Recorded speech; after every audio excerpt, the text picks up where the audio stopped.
Boa noite. Nós estamos aqui hoje para comemorar e rememorar a obra do educador Paulo Freire, que nesse ano completa 100 anos de nascimento.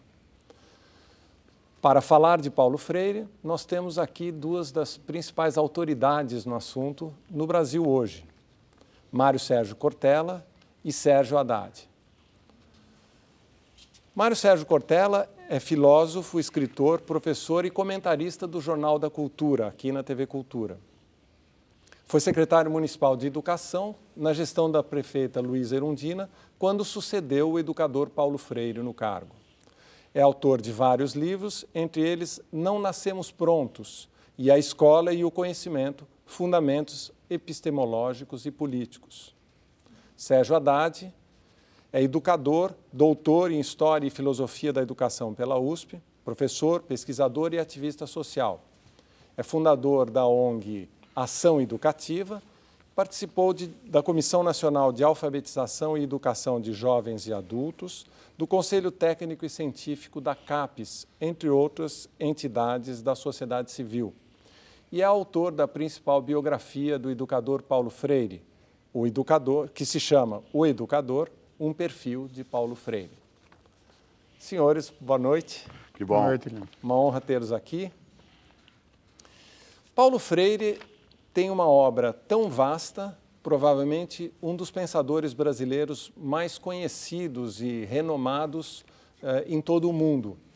E, no entanto, nos últimos anos é constantemente vítima de ataques e talvez seja mais conhecido das novas gerações por adjetivos chulos contra ele lançados pela atual administração, por membros da atual administração federal, do que propriamente por sua obra.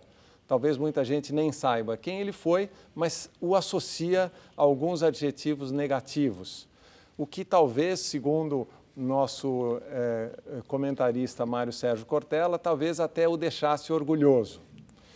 Mas cabe-nos aqui hoje perguntar o seguinte: como foi que Paulo Freire foi ser tão odiado pela direita e tão reconhecido por educadores em todo o mundo? Há duas questões aí, Leão, que a gente não pode esquecer. Primeiro, Paulo Freire jamais seria contra que alguém contra ele fosse. O que ele seria contra é que quem contra ele fosse não pudesse ser contra ele. Porque Paulo Freire era um democrata. Paulo Freire era alguém que propunha a noção de diálogo. Paulo Freire não imaginaria, como não imaginou, que não houvesse oposição ao pensamento que ele construiu. A simpatia maior de Paulo Freire no campo daquilo que é chamado de esquerda, ela faz parte de uma tradição em que o pensamento dele estava ligado a termos como autonomia, liberdade, emancipação, isto é, todo um ideário que tem um vínculo mais forte historicamente com o pensamento que a partir do século XVIII será chamado de esquerda.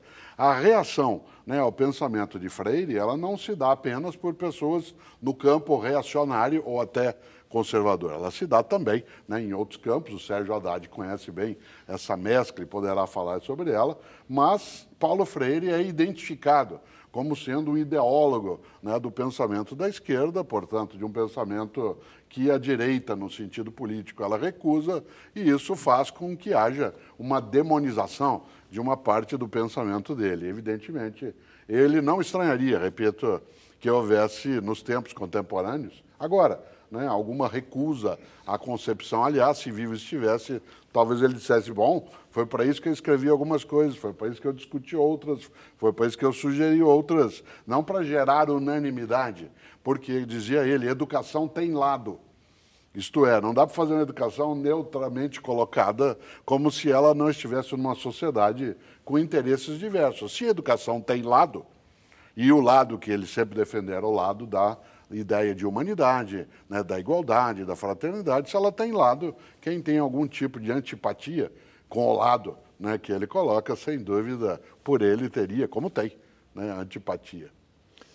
Mas ele virou sinônimo, Paulo Freire virou sinônimo de um método educativo, era o chamado método Paulo Freire, que foi aplicado no Brasil, principalmente no início dos anos 60, e principalmente, ou de forma mais exposta, junto a movimentos sociais que atuavam muito fortemente no Nordeste brasileiro daquele período anterior ao regime militar.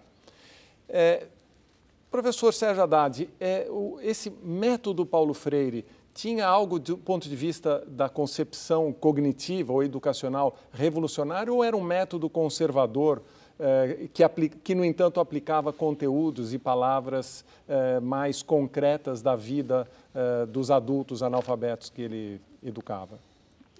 Eu acho que, inicialmente, é importante dizer que, vamos dizer, associar o Paulo a um método é restringir o pensamento dele. Porque ele, na verdade, tem uma concepção da educação, né?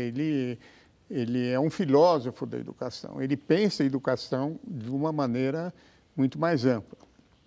E, nesse sentido, ele utilizou o que ele tinha na mão naquele momento, em 63, para solucionar uma concepção de educação que, como bem disse o Cortella, é uma concepção que tem lado, né? Vamos dizer, ele faz parte de uma rede ou de um campo chamado pedagogia crítica, que é aquela que não separa o campo da política do campo da educação, e por isso ele tem lado. E o livro mais famoso dele chama Pedagogia dos Oprimidos, Pedagogia do Oprimido, né? E, portanto, ele tem um lado muito claro que são os oprimidos nas diversas modalidades que a gente poderia dizer. Então, eu diria, ele utilizou um método que estava, naquele momento, para resolver um problema relativo à sua concepção, que era de fazer uma alfabetização. Por um lado, em 40 horas, o que trazia um problema de natureza política, porque ele colocaria rapidamente na sociedade brasileira um conjunto amplo de pessoas lendo e escrevendo, numa sociedade em que o analfabeto não podia votar. E mais do que isso, além do instrumento que seria, vamos dizer, a alfabetização, ele colocaria um conjunto de pessoas críticas em relação à sociedade, porque o método dele era um método que ligava a alfabetização com uma discussão sobre a vida das pessoas, sobre os temas que as pessoas viviam, sobre os problemas que as pessoas viviam. Portanto, o risco por parte dos setores conservadores era esse. Vamos dizer, ele poderia rapidamente, ao espalhar o seu método pelo país, fazer com que um conjunto enorme de pessoas desestabilizasse os currais eleitorais de uma maneira muito mais crítica, vamos dizer, e consciente dos seus direitos. Só para completar, o Paulo, isso que o Cortella disse, se tem uma pessoa coerente com aquilo que pregou, é o Paulo Freire. E ele reconhecia sempre, né, as críticas e ia refazendo o seu pensamento permanentemente. E uma das coisas que muitos criticaram era, bom, o seu método é um método tradicional, não tem, houve uma evolução muito grande. Ele falou, claro, houve uma evolução muito grande, e reconheço, né, essa evolução, e ele sempre dizia, não me imitem, me refaça, né? Use o Paulo Freire como uma forma de você criar uma nova perspectiva, tal. E isso é o que, vamos dizer, de uma certa forma, muitas vezes as pessoas ficam apegadas a uma coisa que ocorreu em 63, em Angico, em janeiro de 63. Nós estamos em 2021. Leão, tem duas coisas que eu queria trazer, acho que para essa reflexão, que eu acho que ajuda. Não dá para entender nem a adesão e nem a objeção a Paulo Freire sem olhar o contexto histórico em que a concepção freiriana de alfabetização de adultos, ela entrou no circuito brasileiro. Nós só tivemos a possibilidade do analfabeto adulto votar no Brasil, portanto ser alguém que escolhia e poderia ser escolhido, na Constituição de 1988. E só tivemos uma eleição, a primeira eleição em que o analfabeto adulto pôde votar no Brasil foi 100 anos após a proclamação da República, em 1989.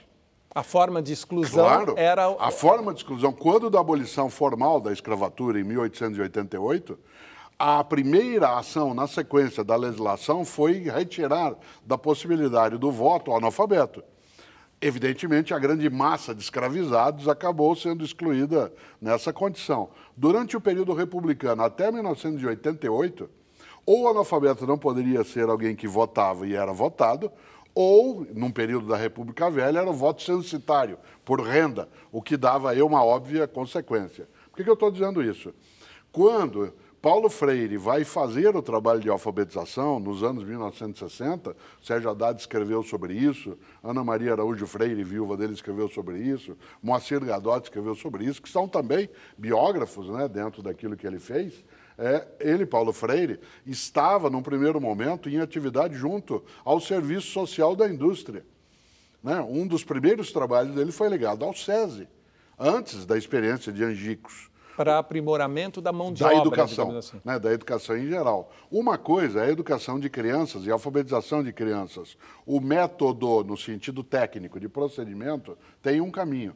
Para lidar com adultos, o tempo que uma criança tem não pode ser o mesmo tempo que o adulto tem. A grande ofensa política da metodologia de Paulo Freire foi que, como o Sérgio bem lembrou, ele colocava em larga escala, dentro de um sistema político, né, em 1963, pessoas que antes eram colocadas à margem e, portanto, não participavam da escolha, o famoso curral, né, eleitoral. Nesse sentido, por uma parte da sociedade naquele momento, aquilo foi uma ofensa.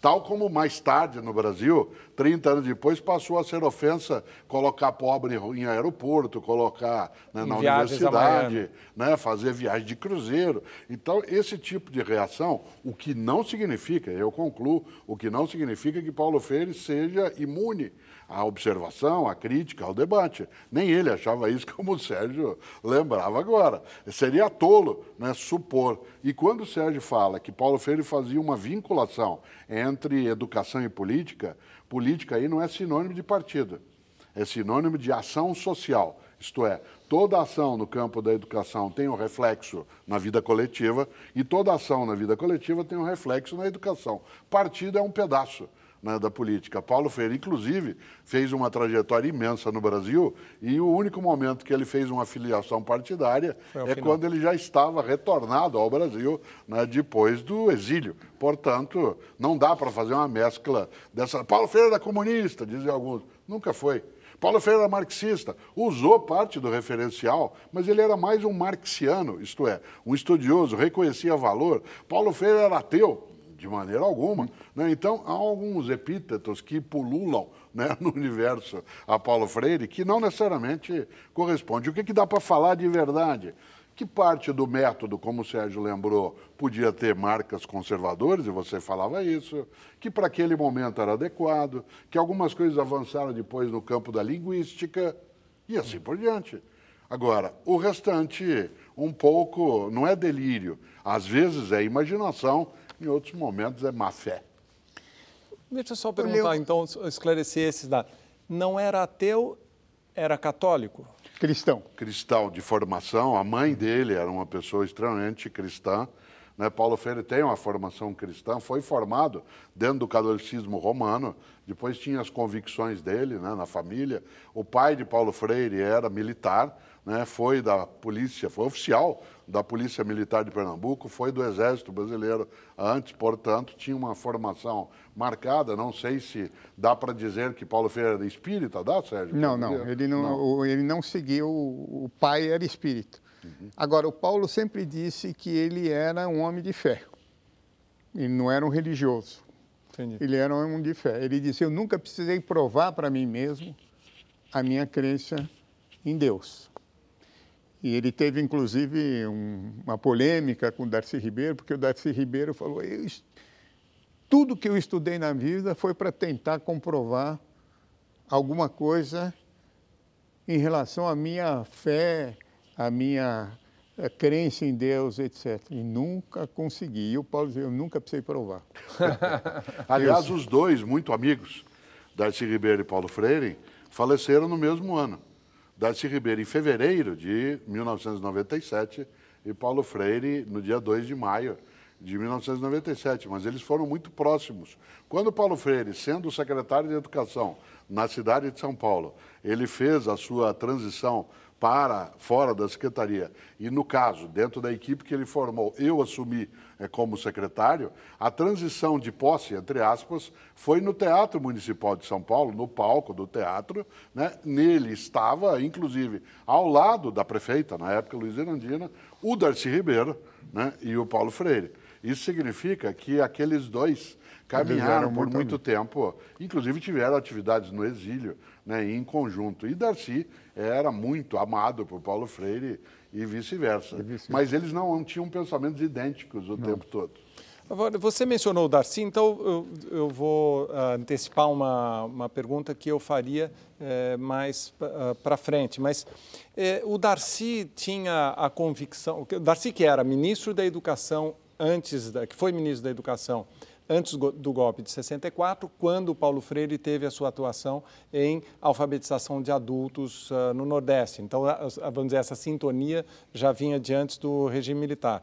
E o Darcy era, de alguma forma, associado com a ideia da não repetência, da progressão continuada, ou que nome tenha, mas que quando você repete um aluno de ano, você o estigmatiza como culpado de um problema que, na verdade, é do sistema educacional ou social, e que não se deve, por isso mesmo, repetir o aluno. O que vale no mundo inteiro, mas no Brasil não existia. E essa progressão continuada, ou não repetição, foi implantada no município de São Paulo durante a gestão do Paulo Freire. Você me corrija se eu estiver errado, mas havia uma grande sintonia entre os dois com relação a isso e isso se tornou uma espécie de unanimidade na educação brasileira, naquele momento. E, ao longo dos anos de democracia, esse instrumento acabou sendo atacado e até negado pelo próprio PT durante a candidatura do Aloysio Mercadante a governador de São Paulo, que atacou a progressão, que era uma criação, digamos assim, daquele período do Paulo Freire. Como que pôde uma coisa tão benéfica para a educação se tornar uma espécie de unanimidade negativa, na sua opinião? Durante a gestão de 4 anos, Paulo Freire como secretário, né, depois eu já estava na secretaria da equipe do Paulo Freire, havia uma discussão sobre a educação por ciclos, tal como acontece em vários países do mundo. Por exemplo, a França, durante muito tempo, teve, naquilo que para nós é o ensino fundamental, um ciclo de 9 anos, com 3 blocos. Você tinha na Inglaterra, em alguns momentos, de 1º a 7º ano, sem nenhum tipo de retenção. E outros países do mundo. E na gestão do Paulo Freire, depois naquela que eu estava com o grupo, não se usava a expressão progressão continuada. Nós falávamos de formação por ciclos, né? E essa gestão, Paulo Freire, no período em que ele era o secretário, não houve essa implantação. No ano que ele deixou a secretaria, eu assumi como parte da equipe, ele o fez em maio de 1991 e em novembro de 1991 houve uma votação, um debate com os 3 segmentos, né? Alunos, professores, pais, funcionários, para discutir como seria o regimento comum das escolas, na qual entra a temática, né, da organização escolar, e aí se escolheu a organização por ciclos, que foi submetida ao Conselho Estadual de Educação, porque a prefeitura não tinha na época autonomia, e foi implantado experimentalmente em 1992. Este sistema de ciclos, ele não visava facilitar a reprovação, aliás, a aprovação. Ele visava dificultar a reprovação burra. Não era para facilitar a aprovação, era para dificultar a reprovação. Mas ele não funciona se ele não tiver à volta dele algumas estruturas de apoio. Professores com dedicação maior em tempo integral, formação continuada, a possibilidade de ter uma escola com ampliação de turno, para que no contraturno das aulas ele possa ter um acompanhamento. E essas condições elas foram sendo criadas, mas o governo que a cidade escolheu, né, no final de 1992, que foi Paulo Maluf que entrou na sequência, ele retirou essas condições. O Estado de São Paulo, né, como organização de educação pública, entrou com a progressão continuada depois. Por que eu estou dizendo tudo isso de modo tão longo? Porque, primeiro, não é de Paulo Freire a educação de progressão Você continuada. é o culpado. Não, não é. A autorização, a assinatura era do grupo que eu estava. A noção de progressão continuada ou educação por ciclos, ela não é só brasileira. Segundo, ela é anterior à gestão, ela já vinha sendo discutida por vários educadores de vários lugares e ela continua, né, em exercício em vários momentos. A noção de seriação ela é muito restrita, né, numa parte das redes, tal como no Brasil ainda nós temos, mas é uma ideia que, ao ser colocada em prática, ela só tem uma sequência mais positiva se ela tiver arcabouços de apoio, porque se não tiver, ela acaba se tornando uma forma de criar o que os críticos diziam, é o passa fácil. Não, a lógica não é essa. Repito, não é facilitar a aprovação, é reprovar a reprovação, fazer com que a reprovação inútil ela não aconteça. É que mas o aluno a responsabilidade civil, no como termo e assinatura, é sim minha na prefeitura. Mas, em outras palavras, é impedir que o aluno seja punido por um defeito do sistema educacional, né? E reconhecer as diferenças entre os alunos. Tem uns que são mais rápidos, outros que demoram mais, etc. Quando você faz um regime anual, você nivela todo mundo de uma forma única, né? E as crianças são diferentes, né? O acesso, a capacidade e o desenvolvimento de cada criança, ainda mais no início, né, da sua escolarização, ela é muito diversa, depende de tantos fatores, né, do familiar, do comunitário, de uma série de outras coisas que a escola tem que reconhecer. Eu acho que se o Paulo tivesse vivo hoje, ele estaria indignado com essas coisas das avaliações em massa, com essas coisas todas relativas a você pensar uma educação que seja única para todo mundo, a pensar uma educação que seja militar para todo mundo, civil-militar, como é a proposta, porque o problema é um problema vinculado diretamente à autoridade do professor. Tudo isso vai numa crítica direta ao que o Paulo pensava, é o oposto do que ele pensa. Então, eu acho que, vamos dizer, a experiência do Paulo Freire e da equipe, e o Mário Sérgio na sequência, é a concretização do pensamento dele. Eu acho que ele aceitou mais para dizer isso. Eu preciso, né, eu falei tanto, eu sou a principal figura de educação do Partido dos Trabalhadores, eu não posso negar um convite desse, e que foi um peso para ele, porque você imagina, no meu livro eu entrevistei várias pessoas,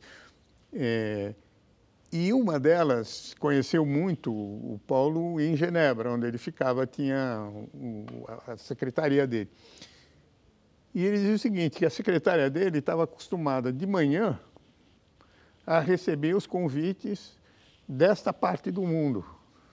E de tarde, do Japão, da Ásia, etc., etc., que isso era uma coisa recorrente. O Paulo fez 150 viagens internacionais quando ele estava fora do país. Só no Conselho Mundial de Igrejas, que foi, vamos dizer, os 10 últimos anos que ele morou em Genebra. Então, ele chegou aqui com essa carga toda. Você imagine o Paulo com convites.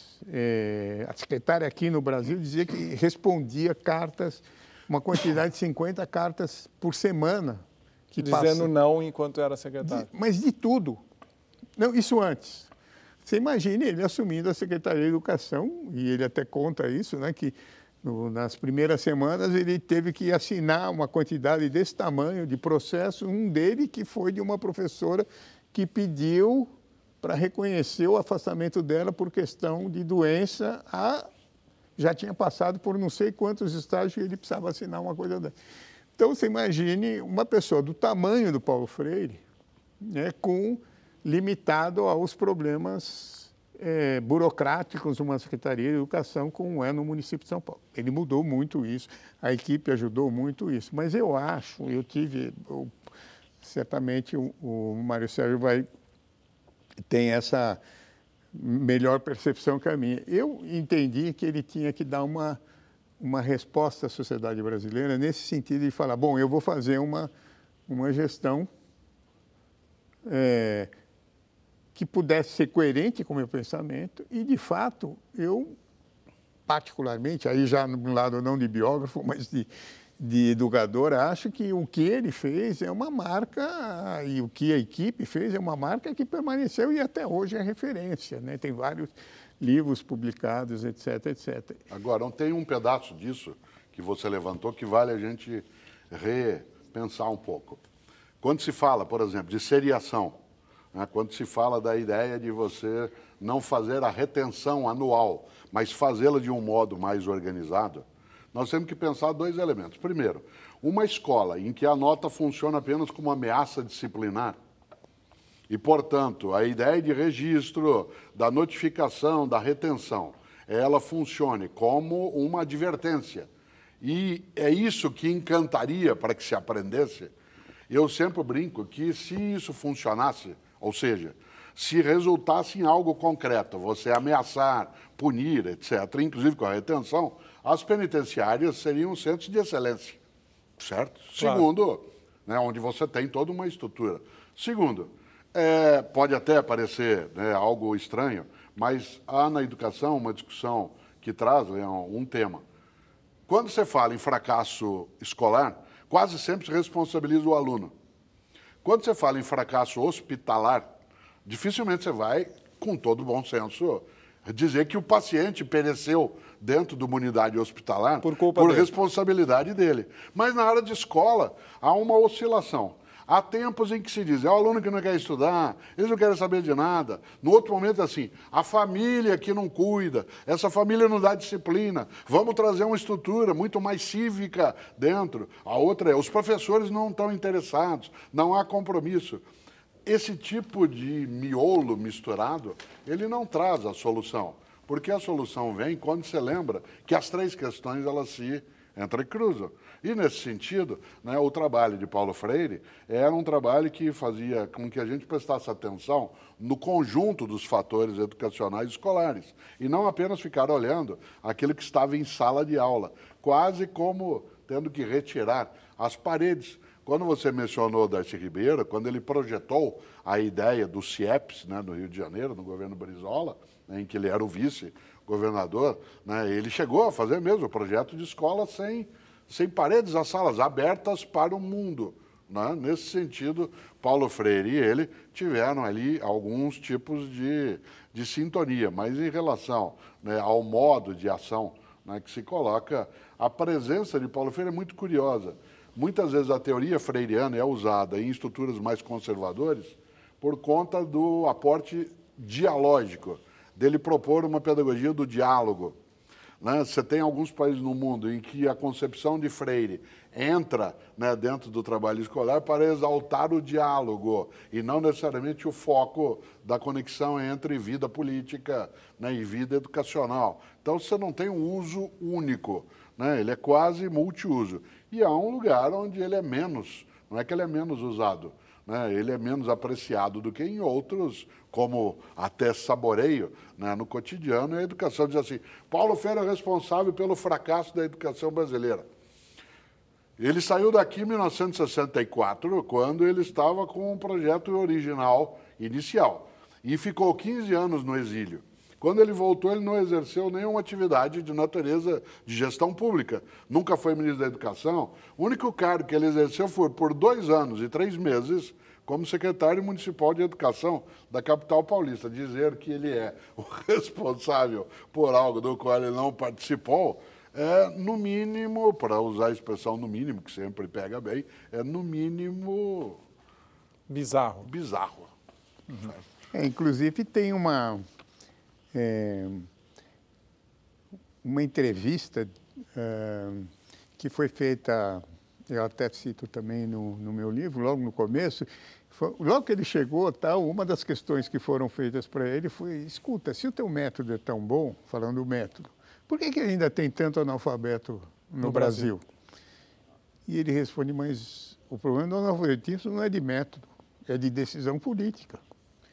Portanto, daí essa ligação entre o político e o educacional. Ele falou, se você quiser acabar com o analfabetismo, basta a decisão política de acabar com o analfabetismo. Não é um problema específico de um método, seja o meu, seja de qualquer outra pessoa. É um problema de como que você toma uma decisão política e realiza pedagogicamente de uma maneira a contemplar esse objetivo.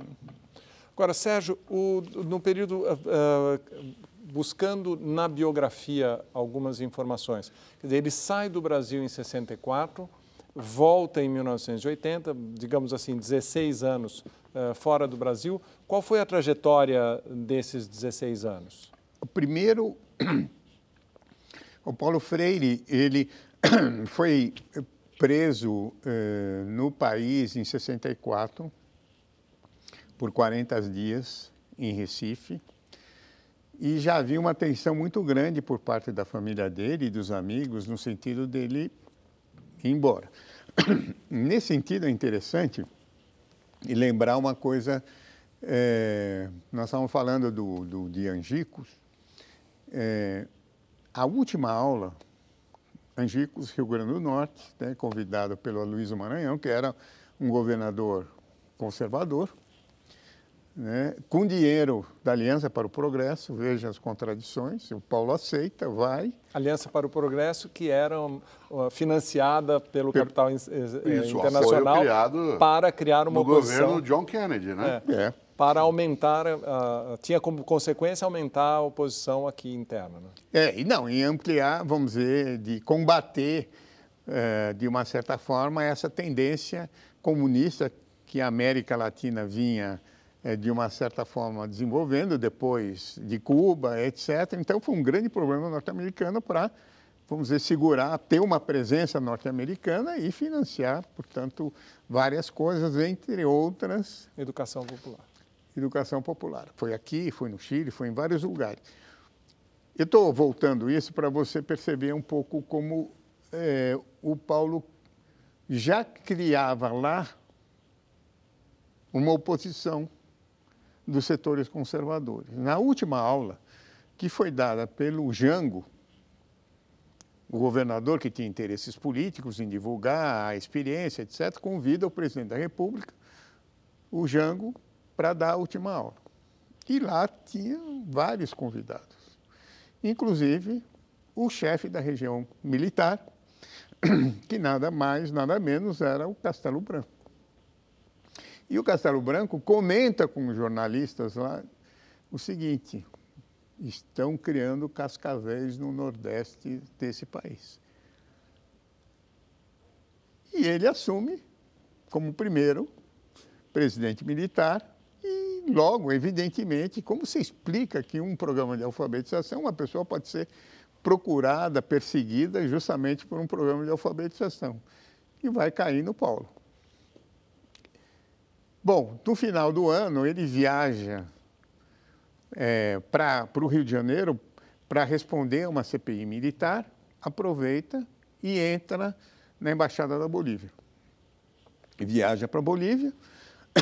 Algum tempo depois tem outro golpe militar na Bolívia e ele fala, bom, não vou ficar, além de ele passar muito mal, né? O Paulo era um fumante e ele passou muito mal com a altitude de La Paz, etc., etc., e nas suas relações com a democracia cristã, ele conseguiu ir para o Chile, com o Frei. Havia uma grande euforia, né, no Chile, com o Frei, que, vamos dizer... Que era a democracia cristã. Que era a democracia cristã e tinha uma parcela bastante progressista da democracia cristã no Chile, e ele foi para lá. Ficou lá de 64, 65, vamos dizer, no começo de 65, a família foi para lá, né, os 5 filhos foi para lá, ele ficou de 65 até 60, final de 68, 69, começo de 69. E lá foi um lugar onde ele produziu muito, primeiro porque ele sistematizou a experiência daqui com educação como prática da liberdade. E segundo porque lá ele vai fazer o Pedagogia do Oprimido, que é o grande livro, vamos dizer, o livro mais conhecido internacionalmente. E que tem uma diferença muito grande, Porque ao viver no Chile, em Santiago, ele vai conviver não só com tudo o que estava ocorrendo no Chile naquele momento pré-Allende, mas com uma quantidade muito grande de refugiados brasileiros, né, que estavam lá, e ele ali se apropriou do marxismo. Então, você vê, há uma diferença muito grande entre educação como prática para a liberdade e com pedagogia do oprimido. No Educação como Prática da Liberdade, ele fala em elite e povo, o diálogo entre elite e povo. No Pedagogia do Oprimido, ele está falando em opressor e oprimido. Já é um conceito de classe, né? Você pode perceber que já há uma mudança significativa. Mas eu não vou entrar tanto nisso. De lá, ele já recebeu 2 convites. Ele achava em 68 que ele já tinha esgotado o tempo dele no Chile. E ele tinha 2 convites, um para ir para os Estados Unidos e um para ir para o Conselho Mundial de Igrejas. Vamos dizer que os protestantes, a rede de protestantes, de uma certa forma, arrumou para ele ir para lá. E ele negociou de ficar 1 ano nos Estados Unidos, dando aula como professor visitante em Harvard. Ele deu várias... Paulo Freire deu aula em Harvard. É? Ele não fingiu que estudou em Harvard. Foi Harvard que estudou Paulo Freire. Isso é uma diferença significativa de lá até agora. E de lá, então, ele ficou 1 ano lá e ele ficou muito impressionado com o racismo nos Estados Unidos. E para você ver como ele não é um cara teórico, sob o ponto de vista estrito, não é um cara acadêmico e tal, ele, no Chile, ele foi trabalhar no Ministério, assessorou o Ministério da Educação para campanhas de alfabetização, lá chamado como método psicossocial, e foi trabalhar também com camponeses, que era o lugar onde ele estava, com Jacques Chouchou, que contratou, né, que abriu um espaço para ele, e tem o primeiro e talvez único livro sobre comunicação, né, que é com extensão em comunicação, onde ele vai fazer uma reflexão sobre essa questão da comunicação. Lembre-se que naquela época era muito pouco falado em educação popular, falava-se muito em comunicação popular. De lá, deste ano em Harvard, onde ele visitou, a cada convite que ele tinha de uma universidade, ele falou: eu vou desde que você me permitam ver qual é o trabalho de extensão que vocês têm. É um cara da prática, a prática que interessava. De lá ele muda para Genebra, passa 10 anos em Genebra, sendo que fazendo conferências no mundo inteiro. Nos últimos 5 anos, ele trabalhou basicamente nos países portugueses, vamos dizer, ex-colônias portugueses, que estavam refazendo todo o seu sistema educacional numa lógica de decolonial. E aí, então, ele vai estudar, né, todo o pensamento com o Amílcar Cabral, né, com Fanon, enfim, uma quantidade de teóricos. Então, ali era morar na Suíça e trabalhar na África. Trabalhar na África. Final dos países recém-saídos das suas revoluções de guerras de libertação. Angola, Moçambique, Guiné-Bissau. Né? São Tomé e tal. E, só para concluir, ele volta em 79, ele faz uma visita ao Brasil, em 80 ele volta para São Paulo. Certo. Vai trabalhar na PUC e na Unicamp. Em 79, sim. Isso. Eu, na verdade, eu o conheci em 82, num contexto de discussão sobre meios de comunicação e, digamos assim, educação, isso que hoje se chama educação midiática. E, na época se tratava de uso dos meios de comunicação para a educação mais do que isso. E ele estava, de fato, muito impregnado pela experiência nos países. Especificamente, ele falava muito de Moçambique, com o uso de meios de comunicação para a disseminação, digamos assim, de uma educação com E maiúsculo. Essa experiência era menos de alfabetização e mais de organização social e etc. Sim, mais não? de formação popular, mais de educação popular, como o Sérgio lembrou. A alfabetização de adultos é um pedaço da educação popular, mas ela não restringe. a educação popular como um conceito, nesse tipo de educação, está muito mais ligada à formação de cidadania, aos laços de solidariedade, à ação política organizada, sem que ela necessariamente seja partidária. Então, há uma série de meandros, né? E ele lidou muito bem com isso. Ele tem várias obras que trabalham nesse campo, mas nós não podemos perder a referência do que o Sérgio Haddad trouxe. Desde a origem, ainda nos anos 1960, a grande preocupação dele era o que a gente chama de extensão. Isto é, levar a prática até aquilo que é o mundo real, né, das pessoas. Ele tem uma ideia clássica, leitura do mundo, leitura da palavra. A noção de que você precisa lidar com aquilo que está na tua circunstância para que, né, o abstrato venha. Aliás, ele dizia, a prática de pensar a prática é a única maneira de pensar certo. A prática de pensar a prática é a única maneira de pensar certo. Isso significa que essa preocupação contínua que teve com a noção de encarnar aquilo que é o trabalho da educação para ela não ficar abstrata, voltada lá para os altos e ir na vida do dia a dia, claro que o mundo da África após, né, as guerras de libertação foi um terreno muito forte em que a comunicação, seja o rádio especialmente, em algum momento a TV, o uso daquilo que no passado se chamava de diapositivos, que era um projetor de slide, né? Tudo aquilo compôs, né, uma imagem que permitiu a ele essa condição. Por isso, né, a educação midiática, tal como agora a gente traz à tona, sempre entrou na referência dele com uma preocupação. Não é casual que o último livro dele, né, antes de falecer, que é de 96, seja Pedagogia da Autonomia. Né, Pedro? Se você tem educação como prática da liberdade, no ponto de partida, né, e pedagogia da autonomia no último ponto, a grande intenção de Paulo Freire sempre foi com que cada pessoa pudesse emancipar-se de qualquer domínio à sua volta, inclusive da mídia. Eu posso ser e preciso ser alguém que absorve o mundo da mídia, mas eu tenho que ser autônomo em relação a isso. Eu não posso ser um mero deglutidor, um mero, como dizia ele, já no Pedagogia do Oprimido, um saco vazio, né, como se fosse uma conta bancária que alguém vai depositando e de vez em quando vai lá e saca. Aliás, só por curiosidade, porque eu não posso perder essa história, o grande Sérgio Haddad sabe disso. Quando Paulo Freire, ele adorava contar isso que eu vou contar agora, né? Quando Paulo Freire esteve preso, né, em 1964, ainda no Recife, quando o comando do exército nosso na região era do general Castelo Branco, né, ele ficou lá preso um tempo, depois que ele foi para o Rio de Janeiro, né, e nesse período que ele lá estava, né, souberam que ele estava lá, um professor.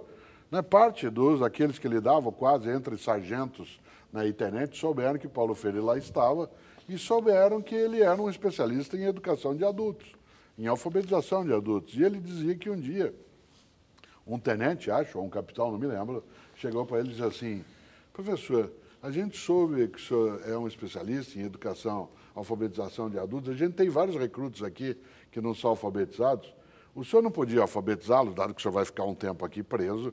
Ele dizia assim, menino, mas é por isso que eu estou aqui. Então, com aquele sotaque pernambucano, mas menino, é por isso que eu estou aqui.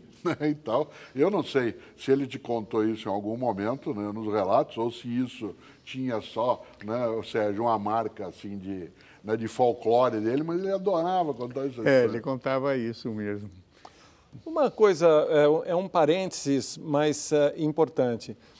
A repressão, a reação aos dias seguintes do golpe, em 64, no Recife, foram os mais violentos do Brasil. O Gregório Bezerra, líder comunista, chegou a ser arrastado em vias públicas por um carro do Exército e etc. O Paulo Freire, pessoalmente, chegou nesse momento a ser torturado ou agredido, como foi o Gregório Bezerra? Não.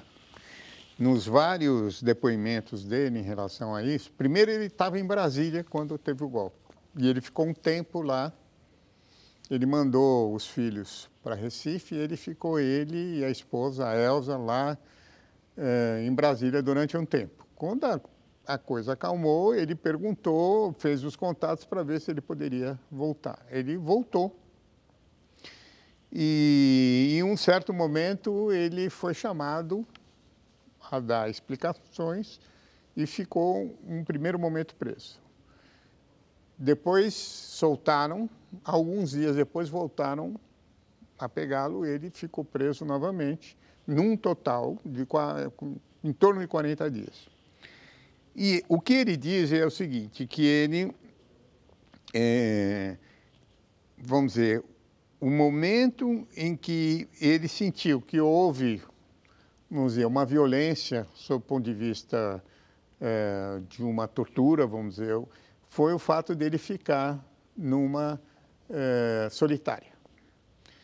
Durante um tempo, num espaço pequeno, só ele, que tinha praticamente a largura da cama, e foi uma parte desse tempo que não foi uma parte grande. Mas ele não foi torturado, ele não... Agora, vamos dizer, uma pessoa que é presa por alfabetizar, né? Quer dizer, já pelo é em si seu mesmo pensar, uma violência. já é em si mesmo uma violência, né? Então, acho que, vamos dizer, essa experiência é uma experiência que marcou bastante a vida dele, sob o ponto de vista daquilo que ele foi acusado. Porque no inquérito policial militar, ele teve 2 processos, um dentro da universidade, porque, vamos dizer, o governo militar obrigou aos reitores a fazerem um inquérito sobre pessoas que poderiam estar à esquerda, vamos dizer, que estavam defendendo, ou ser acusado de comunista ou qualquer coisa assim. Ele teve um inquérito lá, porque na Universidade de Recife, na época chamada de Universidade de Recife, e teve um inquérito militar muito duro, em que o militar dizia a ele, perguntava a ele sobre os diversos métodos de alfabetização. Você conhece o método da dona Lourdinha? Você conhece o método Piaget? Você conhece o método não sei o que e tal? E as relações dele com outras pessoas que haviam sido presas. E ele respondia, bom, esse eu conheço, esse eu não conheço, esse não... O resultado disso,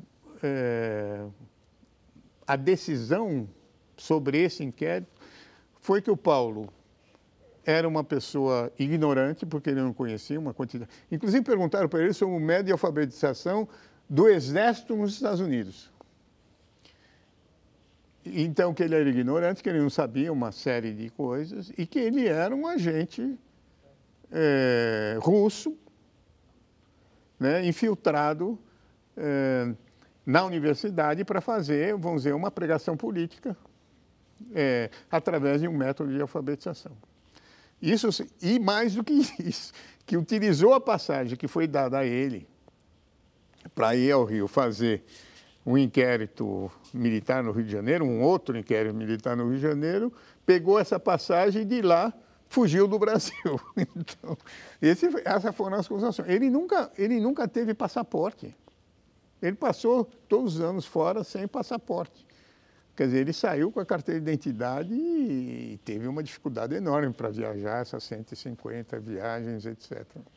Agora, Mário, nós estávamos antes de começar o nosso encontro comentando que ele foi acusado de ser mentecapto por uma pessoa que, a rigor, talvez seja um mentecapto, que é aquele ex-ministro da Educação, Abraham Weintraub.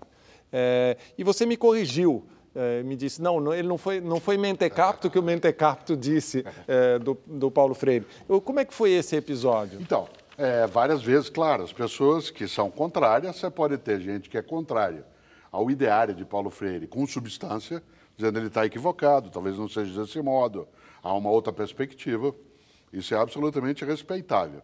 Há pessoas que ouvem falar, né, e nesse sentido, por ouvir falar, fala isso mesmo, comunista, né, e não sei o quê, é tonto, tal como o inquérito que o Sérgio lá, ele não entende nada de educação, ele não conhecia métodos.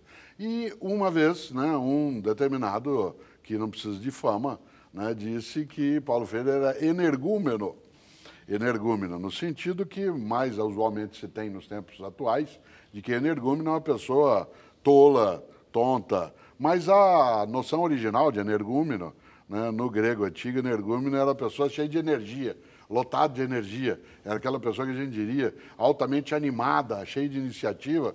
Né? Mais tarde, o mundo, né, religioso é que deu a palavra energúmeno à semelhança com possuído, né? Aquele que está cheio de energia, porque tem muitos demônios dentro dele. Né? Nesse sentido, acho que em alguns momentos Paulo Freire, ele até riria, né, de algumas situações, mas ele levava muito a sério, quem tinha argumentos contra ele, muito a sério. Ele não era alguém que, se eu dissesse, o senhor está equivocado nessa reflexão ao fazer um pareamento entre o pensamento do norte-americano John Dewey, né, e a educação do fazer, do aprender fazendo, e a perspectiva de Jean Piaget, né, no campo da biologia e da evolução. Ele não dizia assim, você é tonto, você não entende, né, eu viajei pelo mundo todo, eu sei, eu ensinei em Harvard. Ele dizia, não, como é que você pensa isso? Vamos, senta aqui, me explica. Por quê? Essa ideia de uma argumentação, de uma razão argumentativa, era algo que fazia dele alguém que acolhia. Mas ele não era aceitador de qualquer coisa, não é assim, vale tudo. Se tem argumento, isso vale. Chamá-lo de energúmeno, provavelmente ele olharia, diria, de onde você tirou essa ideia? Né? Isto é, qual é o fundamento que você está dizendo? Né? Isso é uma opinião ou é uma avaliação epistemológica? Quando, né, aquela marca um pouco disso. Mas ele tinha um grande bom humor, né, em relação a várias coisas, mas era muito sério em relação à mentira.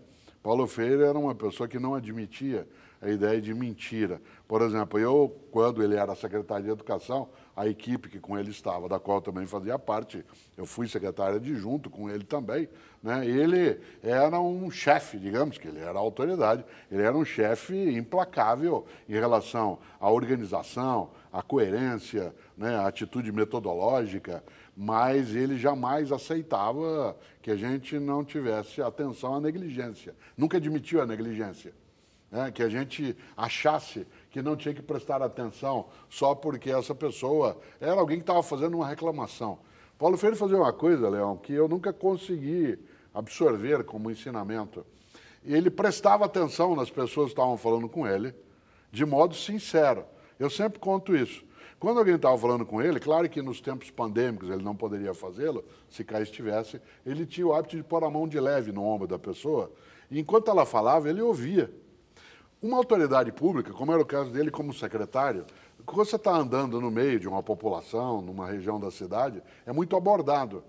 É muito usual que a autoridade, eu fui, eu sei, né, você é abordado, a pessoa fala alguma coisa e você até se desvencilha, sai porque você tem. Ele parava e ficava ouvindo. E a pessoa dizia, não, porque o meu filho ali, né, na cidade de Tiradentes, e ele conversava e dizia, o que você pensa, como é que é? Por que eu estou dizendo isso? É um desprendimento em relação àquilo que é, né, a capacidade interna que um energúmeno, no sentido contemporâneo, jamais entenderia. E o energúmeno, no sentido grego clássico, adoraria ter. Agora, o Sérgio, nesses 15 anos de exílio, ele acumulou uma série de, digamos assim, de títulos acadêmicos, de honrarias da academia e de citações de estudos de gente que o estudou e tal. Como se isso se mede, digamos assim, a posição do Paulo Freire no pensamento internacional sobre educação face a outros pensadores conhecidos? Bom, pelo número de títulos, doutores honoris causa, se você, pela quantidade, por exemplo, tem um pesquisador britânico que fez no Google Academic uma pesquisa na área de humanas e o Paulo Freire era a terceira pessoa citada no mundo. No mundo. O terceiro autor de humanos mais citado no mundo. Para você ter uma ideia, mais do que o Marx, mais do que Foucault, mais do que Sartre, etc. Que incrível. Então, obviamente que ele não está dizendo que o Paulo Freire, né, tem a mesma forma de ação que esses filósofos que o Sérgio citou e eu. Mas o que ele está dizendo é que, como pesquisador, influência, Paulo Freire está no pódio. Como impacto, né? Isso, mesmo impacto. que boa parte deles sejam críticos ou favoráveis, mas, enfim, como impacto, que é o que se mede hoje. Número de escolas com o nome dele, de monumentos, é uma coisa enorme. E o Pedagogia do Oprimido está traduzido para mais de 20 línguas. né, para se ter uma ideia. Então, inclusive mandarim, né? Inclusive mandarim, quer dizer, você vamos dizer, é muito reconhecido, talvez seja um dos intelectuais mais, se não for mas é um dos mais reconhecidos mundialmente. Na biografia que você fez, eu não me lembro de cabeça, você chegou a nomear o número total de doutorados honoris causa que ele Eu tenho, mas eu não me lembro agora. Eu acho que chegava a 40, 41, né? Tem alguns que ele recebeu em vida, outros que a Anitta, atual, a viúva, né, dele, e foi receber por ele. Mas é um número expressivo, de Universidade do Brasil e de fora do Brasil. Né? E de vários lugares, de várias tendências. Então, há um reconhecimento acadêmico. Ademais, Paulo Freire era advogado de formação, fez naquilo que hoje é a atual Universidade Federal, né, do Recife, mas ele tinha doutorado. Ou de Pernambuco, né? Pernambuco, desculpe. Ele tinha doutorado, portanto, ele academicamente tinha uma qualificação e depois universidades pelo mundo e no Brasil fizeram esse reconhecimento. Mas eu vou insistir num ponto. O fato dele ter esse rol, né, de situações jamais o faria dizer: você não sabe o que está falando quando você fala contra mim. Ele diz: e por quê? Fala para mim, explica, qual que é a razão? De onde você tirou essa ideia? Né? Nunca ele usou aquilo que é habitual com alguns dos seus adversários, não teóricos, seus adversários ideológicos, nunca ele usou a retórica furiosa. O argumento de poder. O argumento da ameaça. Eu vou te pegar, você vai ver. Você xingar a mãe, usar a sexualidade, né, como forma de argumento científico, né, tudo aquilo que é um pouco, eu acho um pouco banal. Né? E o pensamento de Paulo Freire, ele está sendo muito retomado, né, Sérgio, nos 5 anos mais recentes, exatamente porque o fato, né, de o terem trazido e responsabilidade sobre coisas que ele não tem a responsabilidade nem individual e nem na dimensão, trouxe o pensamento de Paulo Freire à pauta. Você se lembra que se buscou, desde, né, um tempo, ele é o patrono da educação brasileira. Sim, se tentou tirar isso. Tirar dele. É uma possibilidade, tal como na história você faz alterações, né? A grande questão é quem tira, tira por quê? Né? E quem coloca no lugar? Né? E quando tira, tem certeza que não volta? Né? Há um movimento na história que é um pouco diferenciado em relação a esse ponto.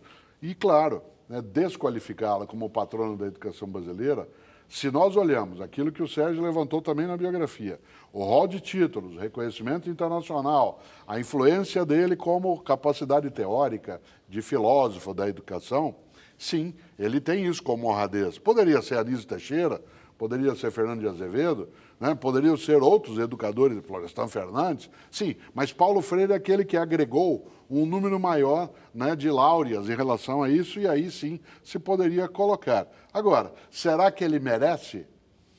Eu não tenho dúvida de que ele merece. Será que todas as pessoas acham que ele merece? Não, nem todas. E essas pessoas que acham, não necessariamente, elas são más, porque assim pensam, mas algumas são mal intencionadas e querem dar ali uma marca, né, que ele não quer. Mas nunca se falou tanto de Paulo Freire, haja vista que esse ano do centenário dele, ele que nasceu em 1921, é um ano em que haverá a lembrança no Brasil e fora daqui. Ele diria: mas isso é muito bom.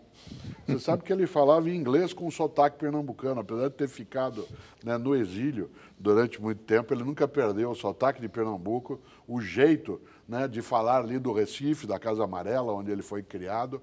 E eu ria de vez em quando, porque ele conversava em inglês com algumas pessoas, e aí usava algumas expressões que se usa também no Brasil, mas que em inglês, na tradução direta, não tem, mas na cabeça tinha. Né? Vez ou outra ele dizia assim: look, né? Veja, look. Né? E era uma coisa especial imaginar uma pessoa brasileira que tem essa presença no mundo, que não é unânime na nossa nação, mas que de maneira alguma é correto que ela seja atacada em algo, primeiro, que ela não fez, e segundo, que não se tenha fundamento para fazê-lo. Ele não é imune à crítica, mas que seja uma crítica substantiva, densa, honesta, porque do contrário, para quê? Né? É depreciar mais ainda, é dar razão àqueles que de fato são energúmenos no sentido contemporâneo. Agora, Mário, em relação a isso, eu acho que um país que tem uma pessoa como o Paulo reconhecida, da forma como ele é reconhecido, o mínimo que você tem que fazer é conhecer, né, quem é esta figura, o que ele pensa, E muita da crítica que é feita é uma crítica que você percebe que não conhece, né, o que ele está falando, as suas ideias, etc, etc. Eu acho que isso é um pouco dessa conjuntura que a gente está vivendo, vamos dizer, onde o debate ideológico ele é mais forte do que efetivamente entrar no conteúdo desse debate. Então, eu vi muitas críticas, porque eu também li o outro lado, né, para preparar o livro. Eu vi muitas críticas que você via que a pessoa não tinha nenhuma noção do que o Paulo dizia, né? Então, eu acho que um país minimamente respeitador com seus, vamos dizer, intelectuais, né, deveria promover o pensamento dele, sem que isso possa ser imposto a ninguém, mas como uma forma de reconhecimento de alguém que fez a diferença no mundo, né? E fez a diferença do Brasil numa série de coisas. Se eu virasse para ele e falasse assim, como jornalista que não sou, mas você é, se ele vivo estivesse, professor, o que o senhor acha de escola sem partido? Não estou falando de movimento, estou falando da ideia de escola sem partido. É claro, né? Uma escola não pode ser partidarizada. Nunca. A educação não pode ser instrumento de doutrinação. Mas nós não podemos esquecer que ela não deve ser, mas pode ser. Então a gente tem que ficar atento. O que não pode se ausentar da escola é a política, entendida, diria Paulo Freire, a política como uma ação social, interferência no meio de vivência, isto é, a capacidade de uma comunidade de vida. Mas partido, diria ele, não é correto. A escola não é neutra, mas ela tem que ter a objetividade para que não haja a partidarização, a ideologização do trabalho pedagógico. Você diria, mas o senhor é contra o partido na escola? Ele diz, claro. O partido é uma instituição específica para várias atividades dentro da sociedade, mas a tarefa da educadora e do educador é trazer a política, mas não o movimento catequético, proselitista, para dentro do trabalho. Aí você fala assim, mas e quando se fala em escola sem partido? Diz, e quem é que defende escola com partido? Pensar. Agora, Sérgio estava animado para entrar Estamos partindo Eu estava animado com outra coisa que você falou, que diz respeito a essa coisa dele ser um nordestino por onde ele passou. É muito curioso isso, porque ele manteve não só a brasileiridade dele, mas o fato dele ser nordestino e do Recife, por onde ele andou. Então, para você ter uma ideia, quando ele esteve na Europa, fora do país o tempo todo, a pobre da esposa da Elsa tinha que se virar para fazer comida brasileira, nordestina para ele. Então, tinha arroz, feijão, tinha carne de sol, essas coisas que eu não sei onde eles conseguiam, mas que sempre havia na casa dele. Eles só comiam uma comida suíça, por exemplo, quando ele estava viajando. E ainda bem que ele viajava muito, porque ela podia variar um pouco no menu. Não que a Elsa fosse uma dona de casa nesse sentido, mas a Elsa era uma pessoa que tinha aliás, ela foi super importante para a vida dele, né? Inclusive na própria formulação do método, né? Assim como a Anitta teve um papel importantíssimo na vida dele, né? E até hoje divulga o Paulo de uma maneira impressionante, né? Mantendo o legado dele. Mas só para dizer isso, que ele manteve isso e ele dizia que isso era uma forma de resistência para qualquer pessoa exilada, porque no dia que ele perdesse a sua raiz, né, ele estaria perdido sob o ponto de vista de que ele podia estar em qualquer parte do mundo sem raízes.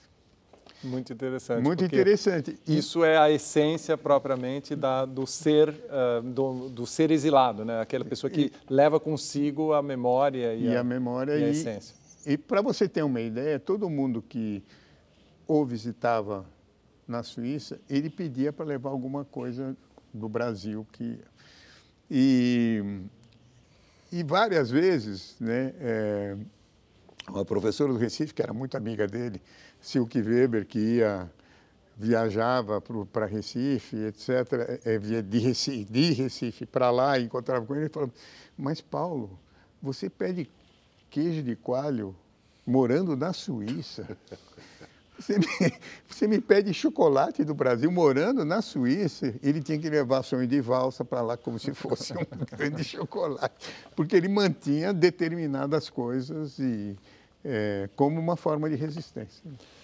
A gente chega agora ao fim do nosso encontro e ao final desse ano, do centenário, qual seria, na sua opinião, Mário, vamos dizer, o presente ou a homenagem? Que comemoração é preciso ter para Paulo Freire ao final desse centenário?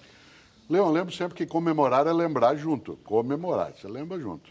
Das memórias de Paulo Freire, da trajetória, da prática que ele fez, nós temos que honrá-lo de dois modos, né? Colocando, de fato, aquilo que ele construiu como obra universal, que partiu da vida dele no Brasil e que ele levou para o mundo, mas que tem a ver com a humanidade, e por isso reconhecida em vários lugares do mundo, tal como a gente falava, mas honrá-lo também, fazendo com que a memória dele não seja desrespeitada por críticas que sejam danosas, falaciosas, isto é, por aquilo que não tenha, de fato, rigor no que se faz. E eu admiro uma ou outra pessoa que escreve livros em que ela nega a concepção de Freire, ou ela discorda da trajetória, quando há ali uma fundamentação, um embasamento. Eu acho que o respeito à memória, né, de alguém, e mais ainda ao centenário, vem quando você coloca quais são de fato os méritos que essa pessoa carrega e, se for apontar, dada a ocasião, os deméritos, que o faça,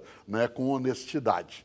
Isto é, que não seja alguém que a gente, para usar uma expressão mais antiga, né, que é um olhar calhorda, né, e, portanto, desviante do que deveria ser. Os méritos, eles têm que ser pesados, exaltados, e os deméritos que sejam indicados, né, de modo rigoroso, de um modo honesto, de um modo decente. Essa é a maior homenagem que pode ter a um grande brasileiro, com um nome clássico, Paulo Régulos Neves Freire, né? Eu acho que isso é uma grande coisa. Professor Sérgio, que legado devemos ter ao final desse centenário? Eu acho que tem também um outro lado, paralelo a esse que o Mário Sérgio levanta, que é a quantidade de coisas que estão sendo feitas em nome desse centenário. O Mário deve saber, né, pelos convites que ele deve receber, né, tem uma quantidade infinita no Brasil, na América Latina e em Portugal, em várias partes do mundo em relação aos 100 anos dele. Eu acho que a voz do Paulo Freire é uma pena ele não estar vivo, porque ele faria uma diferença muito grande numa conjuntura como essa. Porque é a voz do diálogo, é a voz da amorosidade, a voz de reconhecer o outro, a voz de reconhecer que cada pessoa tem uma sabedoria própria, que as pessoas não têm saber mais, saber menos, têm saber diferente, e que o reconhecimento do outro no diálogo é a forma de você construir uma sociedade mais justa, uma sociedade mais igualitária, uma sociedade mais humana, né? Ele acreditava muito no ser humano, na sua capacidade de aprender, de refazer, de ensinar, né? E essa é a base do pensamento dele. Então, se, mesmo não tendo a presença dele, se essa quantidade de eventos, né, ajudar o país a se tornar mais dialógico, né, a se tornar mais humano nesse sentido, o reconhecimento do outro, né, se conseguir se tornar mais amoroso, a amorosidade para ele era uma coisa que estava no cerne, no seu pensamento, eu acho que a gente ajuda muito o que está ocorrendo por aqui, que é o oposto disso. Eu sei que você está fechando, mas eu quero concretizar a ideia do que significa uma leitura respeitosa, embora possa ser inclemente, possa ser demolidora, mas com embasamento. E o que é o desonesto? Paulo Freire, vez ou outra, é entendido como alguém que disse a seguinte frase: ninguém educa ninguém. Certo? Isso é colocado. Essa frase de Paulo Freire é entendida como sendo uma frase que significa que não tem autoridade de professor, que professor e aluno é igual. Pois bem, esta frase é de Paulo Freire? É, mas ela tem que ser lida por completo. Isso que eu acabei de dizer é um subtítulo do livro Pedagogia do Oprimido, citado pelo Sérgio Haddad, e a completude da frase é: ninguém educa ninguém, ninguém se educa sozinho. As pessoas se educam numa relação mediatizados pelo mundo. Qual é o sentido da frase? Não é que não há educação e nem que não há professor ou aluno. É que eu não sou só professor e você não é só aluno. Nós nos ensinamos e aprendemos na vida de modo recíproco. Se eu pego o subtítulo do Pedagogia do Oprimido, ninguém educa ninguém, ninguém se educa sozinho, e parto, isso é desonesto. Ele não merece nem nós. Então, nós vamos chegando ao fim. Muito obrigado aqui a você que esteve conosco, e eu queria agradecer muito a oportunidade de abrir essas homenagens ao centenário do educador, filósofo e escritor Paulo Freire, que a gente teve aqui a presença dos professores Mário Sérgio Cortella e Sérgio Haddad. Obrigado e até a próxima. Temos um ano inteiro para comemorar o centenário de Paulo Freire. Ainda obrigado. Bem. Muito obrigado. Muito bem, muito obrigado. Nossa, que tempo, não quero ver você editar isso em 10 minutos. Não, mas é que... Vai ter insert na verdade, alguma coisa ou posso pôr máscara? Pode pôr máscara. Vai ter? Vou ter o quê? Na verdade, eu perdi... Você perdeu a tua máscara? Não, a Bia estava lá em cima e eu não tinha como falar para ela me avisar quando desse uma hora. Daí ela veio aqui. Nossa, passou de hora. Passou um pouco, porque Tá até ela bom, descer... Beto, né? Então a gente